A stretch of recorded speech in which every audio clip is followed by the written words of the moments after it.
അമേരിക്കയുടെ സഖ്യകക്ഷിയായ ജപ്പാനുമായി അതിർത്തി പങ്കിടുന്ന തർക്കപ്രദേശമായ കിഴക്കൻ ചൈന കടലിൽ ഒരു മോൺസ്റ്ററിനെ തന്നെ ഇറക്കിയിരിക്കുകയാണ് ചൈന.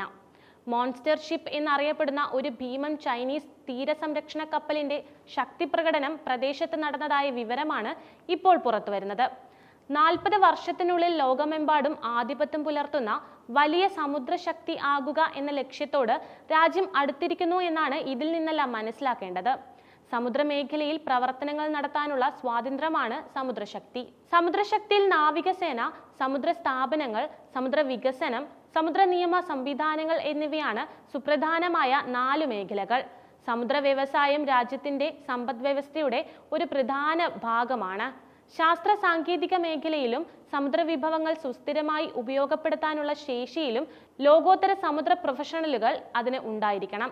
ദേശീയ പരമാധികാരം, സമുദ്ര താൽപര്യങ്ങൾ, അവകാശങ്ങൾ എന്നിവ സംരക്ഷിക്കുന്നതിലും സമാധാനം സംരക്ഷിക്കുന്നതിലും സമുദ്ര കാര്യങ്ങളുടെ അന്താരാഷ്ട്ര വികസനം പ്രോത്സാഹിപ്പിക്കുന്നതിലും അതിന്റെ പ്രതിരോധ കഴിവുകൾ പ്രാപ്തമായിരിക്കണം.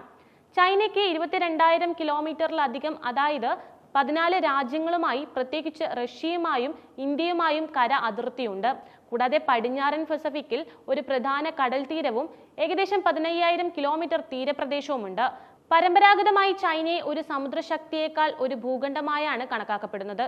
ഒരു സമുദ്രശക്തി എന്ന നിലയിൽ ചൈനയുടെ ഉയർച്ചയ്ക്ക് കാരണം അസംസ്കൃത വസ്തുക്കളുടെയും ഉൽപ്പാദിപ്പിക്കുന്ന വസ്തുക്കളുടെയും വിപണിയാണ്. കഴിഞ്ഞ 40 വർഷത്തിനുള്ളിൽ ചൈനീസ് കപ്പൽ നിർമ്മാണ ശേഷി, വ്യാപാര കപ്പൽപ്പട, മത്സ്യബന്ധന കപ്പൽപ്പട, സൈനിക ഘടകം എന്നിവയെല്ലാം ഒരുമിച്ച് വളർന്നു. കഴിഞ്ഞ 80 വർഷമായി ഏറ്റവും വലിയ സമുദ്രശക്തിയായിരുന്ന അമേരിക്കയെ ചൈന ദ്രുതഗതിയിൽ മറികടക്കുകയാണ്.